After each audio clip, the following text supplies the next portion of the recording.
Como eu já falei nos vídeos anteriores, a Dimension Filmes foi lá, comprou os direitos de Hellraiser e botou o Clive Barker ali no cantinho do castigo. E a pior consequência de tudo isso, vocês sabem qual foi? A cada novo filme de Hellraiser sem o Clive Barker envolvido, as histórias iam ficando cada vez mais sem graça, cada vez mais toscas. E pior de tudo, elas ficavam cada vez menos queer, com aquela estética de hétero, vocês sabem. E aí, a gente chega em Hellraiser Inferno, que é um filme tão hétero, mas tão hétero, que a única coisa queer dele é a participação de 5 segundos da senhora McCluskey de Desperate Housewives.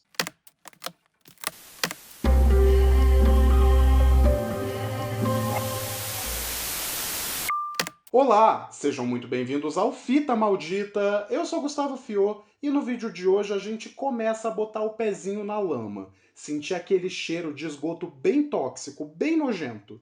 Isso porque a gente vai começar a falar de todas as continuações podres de Hellraiser. Caso você tenha caído aqui de paraquedas, nesse mês de setembro a gente está revisitando todos os filmes de Hellraiser em preparação para o reboot da franquia, que vai sair no mês que vem lá pela Hulu. E hoje é dia de falar de Hellraiser Inferno, que é o quinto filme da franquia e saiu em 2001. Mas antes da gente aturar um plágio de Seven, não esqueça de curtir o vídeo, se inscrever no canal caso ainda não seja inscrito, ativar o sininho para receber todas as notificações, me seguir nas redes sociais que estão linkadas aqui na descrição e também compartilhar com seus amigos para trazer mais almas pro Fita Maldita.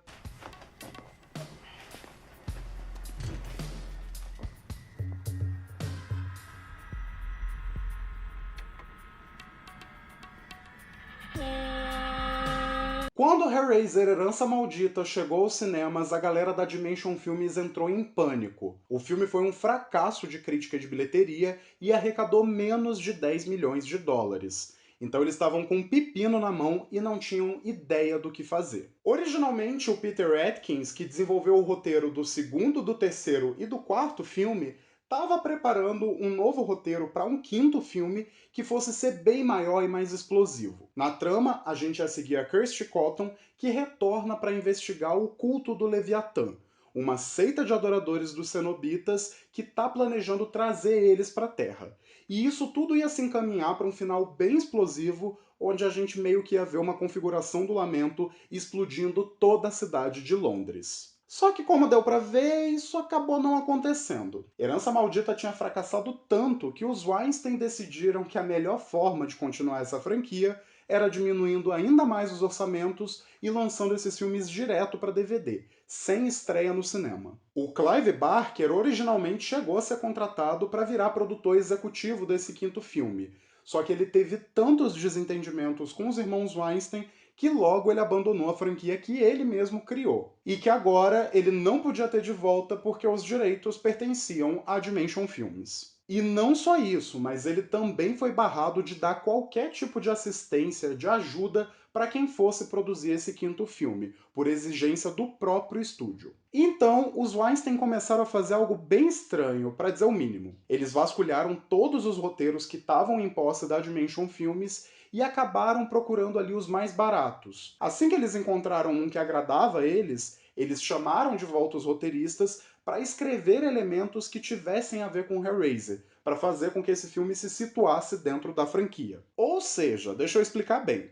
Eles pegaram um filme que não tinha nada a ver com Hellraiser, meteram o Pinhead e uns cenobitas ali no meio e venderam esse filme como o quinto capítulo da saga.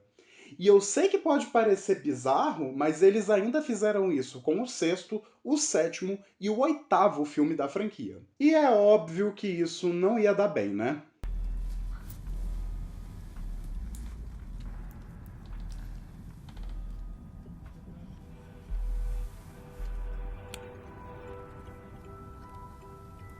Hellraiser Inferno teve seu roteiro escrito por ninguém menos que Paul Harris Boardman e Scott Derrickson.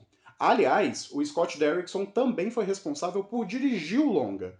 E se esse nome está parecendo familiar para vocês, é porque ele também é o diretor de filmes como Doutor Estranho, A Entidade e O Telefone Preto. Pois é, Inferno foi o primeiro longa da carreira do diretor e em umas entrevistas posteriores ele deu uma desconversada, disse que era mentira, que o filme sempre foi planejado como uma história de Hellraiser. Só que o próprio Doug Bradley, que interpreta o Pinhead, disse que na verdade não, que originalmente a história não tinha conexão nenhuma com a franquia e que todos os elementos associados aos cenobitas foram inseridos depois. Então guarda teus migué, Scott Derrickson, que ninguém acredita em você não.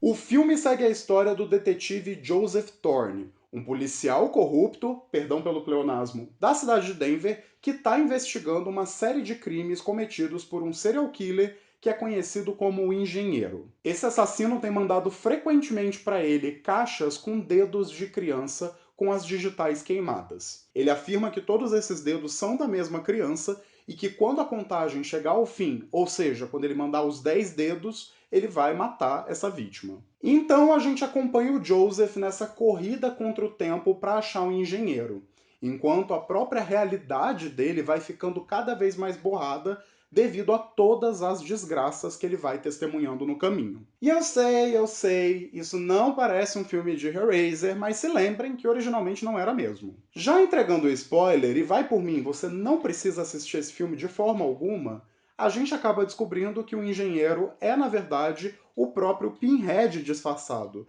e que a criança que ele está mantendo refém é, na verdade, uma versão mais jovem da alma do próprio Joseph Thorne. Ah, tem isso também. O policial já está morto e ele está sendo torturado no inferno várias e várias vezes, repetidamente.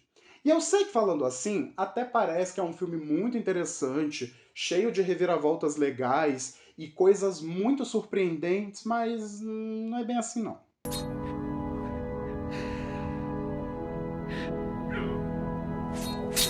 Your flesh is killing your spirit.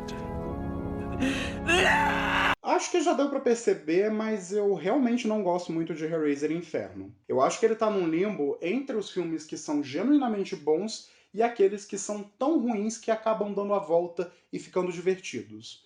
Então, pra mim, ele é um filme completamente esquecível, em todos os sentidos. A direção do Scott Derrickson aqui é bem amadora e beleza, eu sei, é o primeiro filme dele como diretor. Mas a gente precisa lembrar também que o primeiro Hellraiser também foi o longa de estreia do Clive Barker. E aquele filme é absurdamente bem dirigido, mesmo com todas as falhas por conta de questões de orçamento. Mas a direção aqui nem é o pior. O roteiro foi um daqueles que surgiu na esteira do sucesso de Seven, Os Sete Crimes Capitais, aquele filme lá do David Fincher. E dá pra perceber como muita coisa aqui parece bem retirado dali, quase como se tivesse uma tentativa de fazer uma cópia mesmo. Seja por elementos como o serial killer que propõe enigmas, o policial corrupto que tem seus próprios dilemas e suas crises de identidade, e também todo o teor bíblico da coisa, que, diga-se de passagem, é bem conservador aqui. É um filme que o tempo todo tenta ser um noir clássico, só que ele não tem nem orçamento e nem cacife para isso. Tanto que quando os elementos sobrenaturais ligados ali aos cenobitas aparecem, eles parecem muito distantes do resto da trama. E sem contar nos efeitos que parecem ter saído de, sei lá, Once Upon a Time. E não ajuda em nada que o Craig Sheffer, que interpreta o Joseph Thorne, tá tão expressivo quanto uma porta de MDF. Ele tá realmente tenebroso no papel, é bem difícil de assistir, porque ele atua basicamente fazendo carão e falando feito macho, o que já me deu uma preguiça depois de 5 minutos de filme. Aliás, só a título de curiosidade, essa não é nem a primeira vez que o Craig Sheffer participa de uma adaptação de alguma coisa do Clive Barker, já que ele também é o protagonista de Raça das Trevas, de 1990, que inclusive foi dirigido pelo próprio Clive Barker. E por sinal, ele também tá tenebroso naquele filme. Ainda nesse campo das atuações, eu até gosto de como o Pinhead está bem pouco presente aqui, porque isso dá a oportunidade do filme explorar outras ideias. Mas mesmo assim não dá.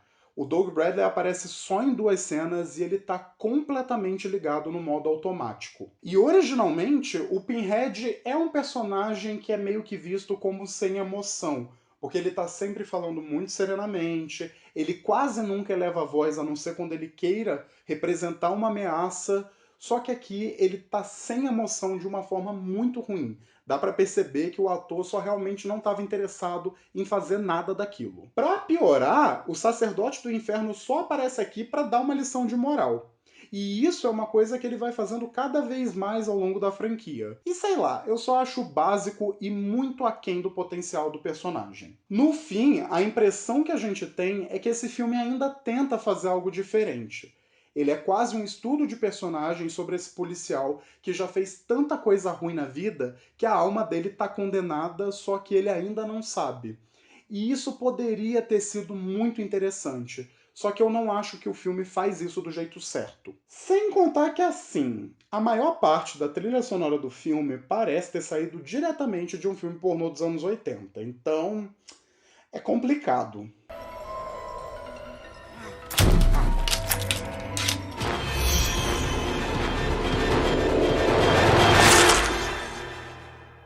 Agora, tirando as partes ruins, que são muitas, ainda tem uma coisa ou outra que eu gosto de verdade a respeito desse filme. Eu realmente amo o visual das cenobitas dominatrix, e eu acho que combina muito bem com a vibe mais sexual da franquia, ao mesmo tempo que elas passam uma vibe sedutora que é igualmente tenebrosa. Só tem uma cena em que elas aparecem na tatuagem de um personagem que, assim, é muito vergonha alheia. E apesar de ser um plágio de Seven, eu ainda acho a primeira metade do filme bem interessante porque ela tem pouca coisa de Hellraiser em si, e é mais um filme de investigação policial. Acontece que esse filme ignora o que eu chamo da trilogia Lelé da Cuca, porque você acompanha os personagens que estão ali desesperadamente precisando de uma terapia, de um Rivotril, sei lá, de um diazepam com um copo d'água. Da metade pro final, a trama fica simplesmente incompreensível. E beleza, eu entendo que em tese é pra gente estar acompanhando esse personagem e todos os surtos dele, mas não dá. A edição é muito truncada e o roteiro só fica vomitando informação aleatória sem nem dar tempo para você processar tudo isso. Mas no fim das contas, o que mais me deixa decepcionado com o Inferno é a forma como esse filme leva a franquia em uma direção muito conservadora. E não é como se nos filmes anteriores a gente não tivesse personagens que são falhos, sujos, imorais e corruptos, mas eu acho que havia muita nuance por trás dessas figuras. Aqui não, a gente já é apresentado a esse personagem imoral e corrupto e o filme inteiro só serve para nos lembrar que ele é imoral e corrupto e que pessoas imorais e corruptas estão destinadas a sofrer para sempre no inferno. E sei lá, se eu quisesse isso, provavelmente eu ia reler a Bíblia, sabe? E não pensem que para por aqui não, porque na verdade a cada filme isso vai ficando pior. O sexto, inclusive, é insuportável, porque o protagonista dele é exatamente igual a esse protagonista do quinto, só que piorado. Mas eu avisei, não avisei? Hellraiser você para no segundo, no terceiro, com muita boa vontade no quarto. Mas as continuações que vão surgindo a partir daqui são cada vez mais tenebrosas. Mas fazer o quê? Eu gosto. Mesmo nesse filme aqui que é bem marromeno, eu ainda me divirto assistindo. Que diversões são essas, meu Deus? Eu preciso urgentemente de, sei lá, amigos. E vocês, já viram Hellraiser Inferno? O que vocês acharam? Deixa aí nos comentários pra gente continuar um pouco mais essa discussão sobre o quinto filme da franquia.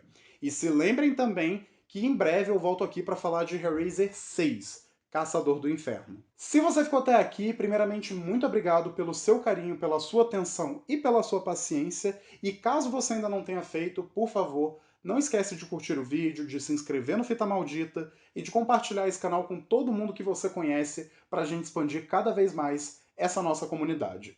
E para não perder o costume, sempre se lembrem, eu vejo vocês muito em breve. Vocês se lembram do Shatterer, né? Aquele cenobita esquisito, que fica batendo os dentes, que tem um rosto bem estranho. Pois é, a partir desse quinto filme, a gente conhece toda a família dele, todos os descendentes. Nesse aqui, por exemplo, a gente tem o Torso Shatterer, que é tipo uma versão daquele personagem, só que assim, ele só tem a parte de cima do corpo, do peito pra cima. Ele não tem barriga, ele não tem perna, nada disso. É só do peito pra cima. A minha aposta é que eles não tinham dinheiro nem pra pagar um Shatterer inteiro, então teve que ser um pela metade mesmo.